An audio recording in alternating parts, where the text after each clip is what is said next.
एक बार एक गांव में एक साधु रहता था। वह भिक्षा मांगकर गांव के बाहर वन में बनी अपनी कुटिया में जा रहा था। इसी रास्ते में एक बाजार पड़ता था। बाजार में से गुजरते हुए एक दिन साधु की नजर एक दुकान पर पड़ी। यहाँ पर कई सारी टोकरियां रखी हुई थीं। उन टोकरियों में खजूर रखे हुए थे। खजूरों के ऊपर निगाह पड़ते ही साधु के मन में लालच आया। उसका मन खजूर खाने को करने लगा, लेकिन उसके पास पैसे नहीं थे। ऐसे में उसे अपने मन को काबू में रखना पड़ा और मन मारकर वो कुटिया की तरफ चल दिया। कुटिया पहुंचने पर भी साधु के मन में रह रहकर वे खजूर ही घूम रहे थे। खजूर खाने का विचार उसके मन से नहीं गया। वह लगातार इसी बारे में सोचता रहा। इन्हीं विचारों के चलते साधु ठीक से सो भी नहीं पाया। अगली सुबह वह जागा तो फिर से खजूर खाने के बारे में सोचने लगा। उसने सोचा, खजूर खाने हैं तो पैसे तो चाहिए ही होंगे। ऐसे में साधु सूखी लकड़ियां बेचकर खजूर खरीदने लायक पैसों को जमा कर पाया। कई लकड़ियों का गट्ठर इकट्ठा करने के बाद वह उन्हें कंधे पर लाद कर बाजार की तरफ लकड़ियों को बेचने चला, पर लकड़ियां का गट्ठर काफी भारी था। उसको लेकर चलना साधु के लिए बहुत मुश्किल हो रहा था, लेकिन फिर भी साधु चलता गया। कुछ देर चलने के बाद उसके कंधे में दर्द होने लगा, तो आराम करने के लिए कुछ देर रुक गया।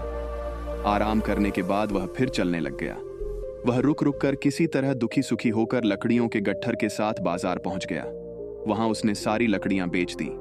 अब इतने पैसे तो इकट्ठा हो गए थे कि वह खजूर खरीद सके। पैसे लेकर वो खजूर की दुकान में पहुंचा।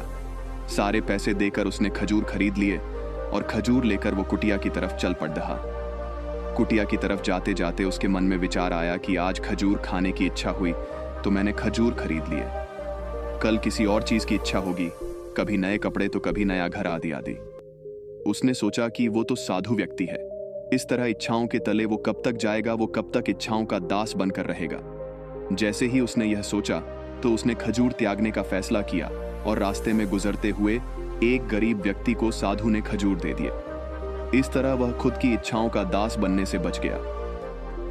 दोस्तों, देखा आपने कैसे साधु को अपनी जीप इच्छा के चलते कितना कष्ट उठाना पड़ा।